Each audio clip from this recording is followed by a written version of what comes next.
गोष्टी नवीन जास्तीच्या जसं फाईन प्रिंट पूर्ण मी वाचू शकेन, कारण आता रेल्वेच्याही बजेटमधल्या सगळ्या गोष्टी माझ्यापर्यंत अजून आलेल्या नाही आहेत. मागच्या वर्षी तर रेल्वेतच 23,000 कोटी आपल्याला मिळाले होते. सगळ्यात महत्त्वाचं डिव्होल्युशन ऑफ टॅक्सेसमध्ये नवीन आपल्याला जी काही त्यांनी फॉर्म्युला दिलेला आहे त्यात महाराष्ट्राला फायदा झालेला आहे. आणि आता डिव्होल्युशनमध्ये 6.44% गेलेलो असल्यामुळे आपल्याला यावर्षी 98,306 कोटी रुपये केंद्र सरकारकडून मिळतील. 98,306 कोटी, जे आपण जर विचार केला तर मागील वर्षी जे आपल्याला मिळत होते त्यापेक्षा भरीव जास्त आहे. किमान माझा अंदाज असा आहे, मी एक्झॅक्ट अंदाज आता नाही काढला, पण 15,000 ते 20,000 कोटी रुपये आपल्याला या डिव्होल्युशन ऑफ टॅक्सेसमध्ये या बजेटमध्ये जास्तीचे मिळणार आहेत. ही एक महाराष्ट्राकरता, आणि हे दरवर्षी वाढत जाणार आहे, कारण आपलं पर्सेंटेज वाढल्यामुळे डिव्होल्युशनचा जो पूल आहे त्या पूलमध्ये दरवर्षी जी काही राईज होते ती राईज पर्सेंटेजने आपल्याशी शेअर होणार असल्यामुळे आपला मूळ पर्सेंटेज वाढल्यामुळे दरवर्षी वाढीव पद्धतीनं आपल्याला हा निधी मिळणार आहे. यावर्षी 98,000 कोटी, 98,306 म्हणजे जवळपास 1,00,000 कोटी रुपये हे केंद्र सरकारकडून मिळणार आहे.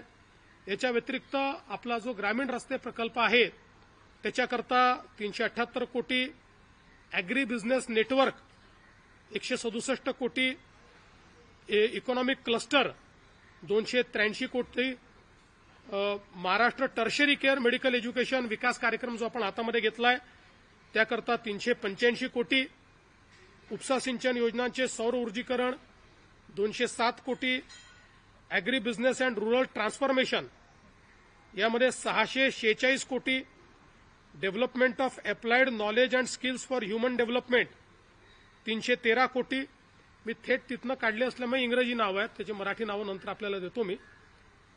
त्यानंतर जिल्ह्यांमध्ये संस्थात्मक संरचना क्षमता वृद्धीसाठी 240 कोटी, मुंबई अहमदाबाद हायस्पीड कॉरिडॉर 6,103 कोटी, मुंबई मेट्रो 1,702 कोटी, पुणे मेट्रो 517 कोटी, MUTP 3 मुंबईकरता 462 कोटी, MMR रिजनमध्ये ग्रीन मोबिलिटी 155 कोटी, महामार्गावर ITS 680 कोटी.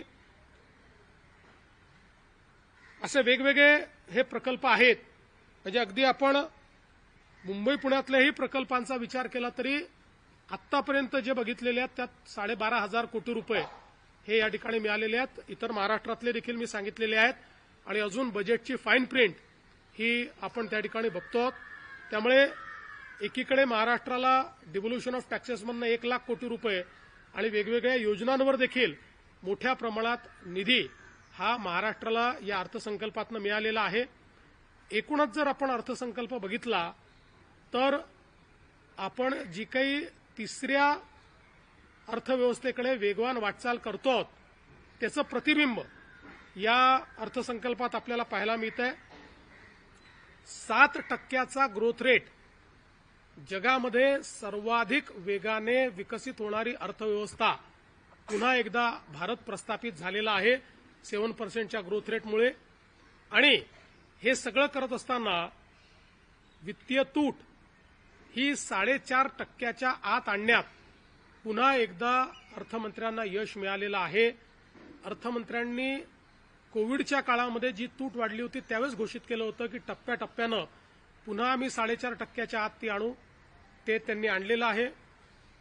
डेट GDP रेशिओ हा एक महत्वाचा निकष आहे, त्याच्यामध्ये देखील मोठ्या प्रमाणात सुधारणा झालेली आहे आणि 50%कडे त्याची जी वाटचाल आहे ती सुरू झालेली आहे. जो एखाद्या अतिशय साऊंड अर्थव्यवस्थेचा भाग असतो त्या पद्धतीनं आर्थिक निकषांवरही अतिशय चांगल्या पद्धतीनं हा अर्थसंकल्प या ठिकाणी सादर करण्यात आलेला आहे. एकूणच मला असं वाटतं की पुढचा जो काही काळ आहे या काळामध्ये सगळ्या राज्यांना विकासाची संधी मिळेल अशा प्रकारच्या तरतुदी यामध्ये करण्यात आल्या आहेत. टॅक्स साईडला जर आपण बघितलं तर विशेषतः सामान्य माणसाचे कंप्लायन्सेस हे पूर्णपणे त्या ठिकाणी संपवण्यात आलेले आहेत, फार कमी करण्यात आले आहेत. बिझनेसेसचे कम्प्लायन्सेस कमी करण्यात आलेले आहेत आणि विशेषतः खूप मोठ्या प्रमाणात छोट्या छोट्या गोष्टींकरता जे पिनलायझेशन होत होतं त्याच्याऐवजी लोकांना त्या त्रुटी दूर करण्याची संधी देण्यात आलेली आहे. कॅन्सरचे ड्रग्ज असतील किंवा काही अत्यावश्यक 7 वेगवेगळ्या आजार असतील, याच्या ड्रग्जवरची ड्युटी संपवल्यामुळे मोठ्या प्रमाणात तिथल्या रुग्णांना देखील त्याचा फायदा होणार आहे. त्यामुळे टॅक्स साईडलाही रिफॉर्म्सची जी प्रोसेस आहे ही प्रोसेस चांगल्या पद्धतीनं या ठिकाणी मांडण्याचं काम या अर्थसंकल्पाने केलं आहे.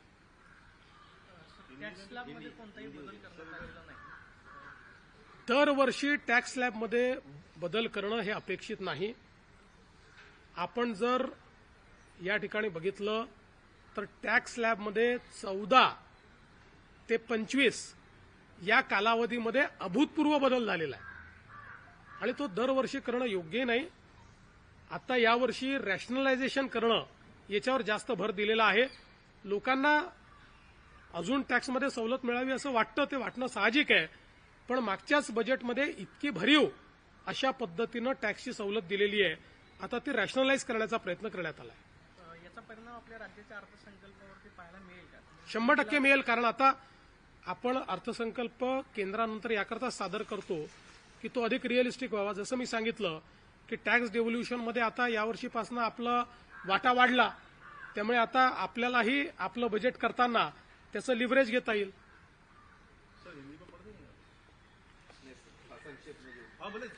ठीक है, संक्षिप्त करता आते नहीं हम, बड़े इसमें बोलते हैं. आज प्रधानमंत्री श्री नरेंद्र मोदी जी के नेतृत्व में जो देश की वित्त मंत्री निर्मला सीतारमण जी ने बजट हमारे सामने रखा है, विकसित भारत की ओर जाने वाला एक मजबूत कदम, इस रूप में हम इसको देखते हैं. विशेष रूप से भारत को तीसरी सबसे बड़ी अर्थव्यवस्था बनाने के लिए एक बहुत मजबूत रोडमैप, उसका एक कालावधि और उसके लिए जो पैसे की आवश्यकता है उस प्रकार की प्रोविजंस इस बजट के माध्यम से हमको दिखाई पड़ती है. विशेष रूप से दुनिया में मैन्युफैक्चरिंग के क्षेत्र में जो अवसर हमको मिला है, उस अवसर को प्राप्त करने वाला ये बजट है.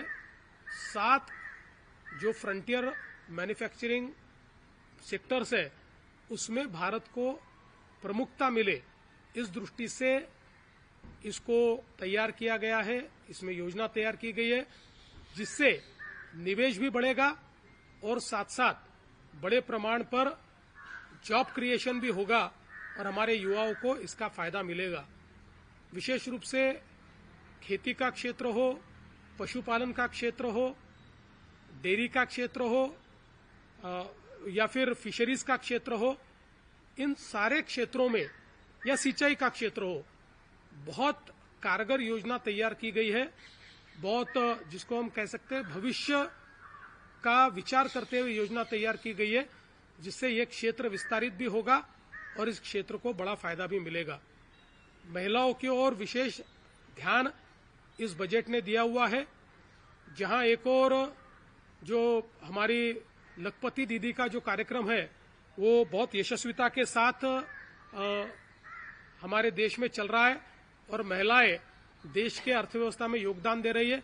उस योगदान को बढ़ाने के लिए जिस प्रकार से उनको मार्केट प्लेस उपलब्ध कर देने का एक कार्यक्रम इसमें घोषित किया गया है, इससे बहुत विकेंद्रित पद्धति से महिलाओं को सक्षम बनाने का काम होगा और अर्थव्यवस्था में वे एक बहुत मीनिंगफुल कंट्रीब्यूशन दे पाएगी. हमारी महिलाओं को एक प्रकार से हर जिले में उनके लिए हॉस्टल तैयार करना, इस प्रकार की योजना भी इसमें दी गई है जो बहुत महत्वपूर्ण है. हेल्थ सेक्टर में भी हर ग्रामीण रुग्णालय में, जिला रुग्णालय में वहां पर कैजुअलिटी और ट्रॉमा सेंटर खोलकर इस पूरी सिस्टम को मजबूत बनाने का काम ये केंद्र सरकार कर रहा है. और विशेष रूप से 12 लाख करोड़ रुपए का निवेश, ये जो हमारे जिसको हम पायाभूत कह सकते हैं, अधोसंरचना जिसको हम कहते हैं, उसमें कैपिटल एक्सपेंडिचर में ये जाएगा, जिसके कारण इंफ्रास्ट्रक्चर के क्षेत्र में बहुत बड़े पैमाने पर ये निवेश होने वाला है और देश को एक बड़ी गति मिलेगी।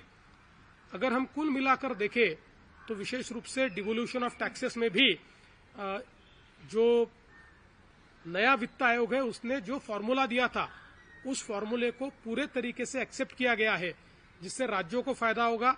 अगर महाराष्ट्र का हम विचार करें तो महाराष्ट्र को डिवोल्यूशन ऑफ टैक्सेस में अभी 6.41% इतना डिवोल्यूशन मिलने वाला है, जिसके कारण इस वर्ष हमको 98,000 करोड़ रुपए मिलेंगे और हर साल ये पैसा बढ़ते जाएगा। तो मैं ऐसा मानता हूं महाराष्ट्र सहित सभी राज्यों के लिए बहुत महत्वपूर्ण है।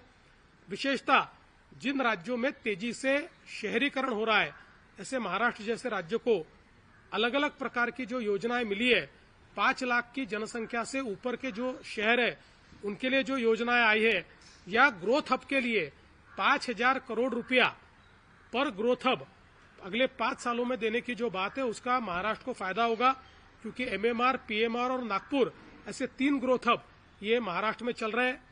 मुंबई से पूना ये जो एक हाई स्पीड ट्रेन की बहुत पिछले 10-15 सालों से ये मांग चल रही थी, इसको मंजूर किया गया है। पूना से हैदराबाद की भी जो मांग थी उसको भी पूरा किया गया है। और कुल मिलाकर सारे जो अलग अलग क्षेत्र हैं, इन क्षेत्रों को बहुत बड़े पैमाने पर दिशा देने का काम इस बजट ने किया है। मैं ऐसा मानता हूं कि इस बजट के कारण तीसरी बड़ी अर्थव्यवस्था और बाद में विकसित भारत, इन दोनों सपनों को हम पूरा कर पाएंगे। देवेंद्रजी, खरं तर 2 दिवसांपूर्वी जी घटना घडली त्यानंतर अर्थ खातं म्हणजे अर्थसंकल्प तुम्ही मांडणार आहेत, केंद्राचं बजेट आलं, अर्थसंकल्प तुम्ही मांडणार आहेत, पण सरळ मार्गी अजूनही विरोधकांनी हे घेतलेलं दिसत नाहीये। एक आरोप होतोय भाजपवर की ही संधी भाजपनं साधली आणि म्हणून अर्थ खातं परत स्वतः ताब्यात घेतलं। काय याला उत्तर आहे? असं आहे की राष्ट्रवादी काँग्रेसच्या नेत्यांशी मी चर्चा केली, कारण अर्थसंकल्प मांडायचा आहे। अर्थसंकल्प म्हणजे नुसतं एक भाषण वाचायचं नसतं, त्याकरता सिरीज ऑफ बैठका घ्याव्या लागतात। प्रत्येक विभागासोबत बैठक घ्यावी लागते, प्रत्येकाचा त्या ठिकाणी नियतवेळ ठरवावा लागतो, नियतवेळेप्रमाणे त्यांचे फॉर्म्स भरून घ्यावे लागतात। मग त्याचं असेसमेंट करून त्यांनी त्या सगळ्या योजना योग्य पद्धतीने त्याच्यामध्ये आणल्या आहेत की नाही, ते त्या योजना ज्या परमनंट योजना त्याच्या पुरवणी मागण्या मागणार नाहीत, या दृष्टीनं त्यांचं कमी अधिक करावं लागतं। या सगळ्या गोष्टी कराव्या लागतात। या सगळ्या गोष्टी ताई आत्ताच या ठिकाणी उपमुख्यमंत्री झालेले आहेत, त्यामुळे इतकं मोठं एक्सरसाइज करणं त्यांना लगेच शक्य होईल अशी परिस्थिती नाही। अजून त्या दुःखातनंही पूर्णपणे बाहेर आलेल्या नाहीत, त्यामुळे लगेच पूर्ण क्षमतेने त्या काम करायला लागतील अशी अपेक्षा करणे अयोग्य आहे। आणि म्हणून आम्ही बसून ठरवलं की या संदर्भात हे खातं आता माझ्याकडे ठेवून मी ते बजेटची जी काही एक्सरसाइज आहे ती मी पूर्ण करावी, ती एक्सरसाइज मी पूर्ण करणार आहे। आणि अधिवेशनानंतर या संदर्भात त्यांच्याशी चर्चा करून मग काय करायचा हा निर्णय आम्ही करू। निधन झाल्यानंतर प्रचार सभा ज्या आहेत त्या रद्द केलेल्या आहेत, काय सांगता? नाही, मला मुळातच आता अशा परिस्थितीमध्ये जिल्हा परिषदेच्या निवडणुकीत मी प्रचाराला उतरावं हे काही मला योग्य वाटलं नाही। मला असं वाटतं की शेवटी निवडणुका येतात जातात आणि पक्ष देखील सक्षम आहे, पक्ष योग्य पद्धतीने त्या निवडणुका लढवेल। पण आता मी जाऊन त्या ठिकाणी जाहीर सभा करायच्या आणि त्याच्यामध्ये शेवटी काही राजकीय वक्तव्य देखील होतात, तर माझ्या सहकाऱ्यांची मी चर्चा केली, आमचे अध्यक्ष आहेत रवीजी, त्यांचीही चर्चा केली आणि सगळ्यांचं मत पडलं की माझा निर्णय योग्य आहे। मी त्या ठिकाणी प्रचाराला न जाणं हे योग्य आहे। मी सगळ्यांना एक आव्हान करीन की बाबा तुम्ही आमच्या भारतीय जनता पक्षाला किंवा महायुतीला मतदान करा, तेवढं त्याच्या पलीकडे मी काही प्रचाराला जाणार नाही।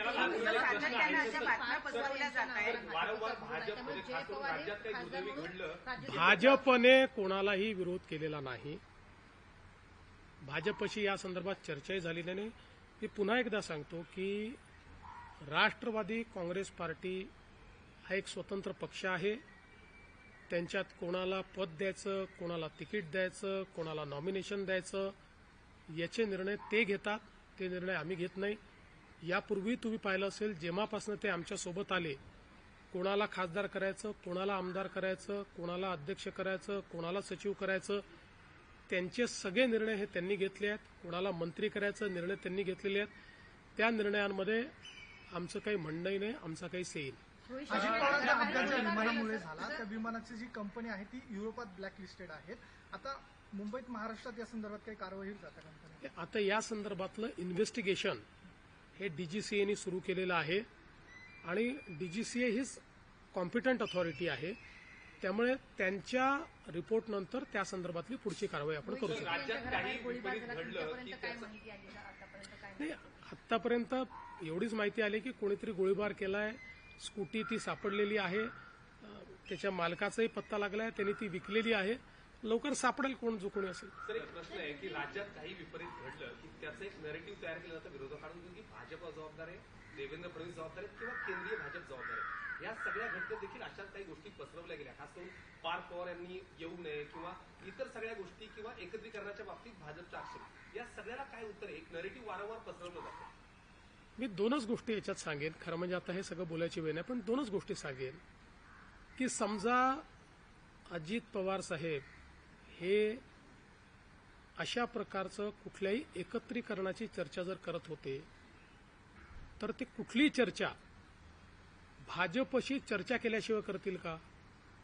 त्यामुळे ते जर चर्चा करत असतील तर त्यांनी भाजपशी चर्चा केली असेल, ते करत नसतील तर वेगळी गोष्ट आहे.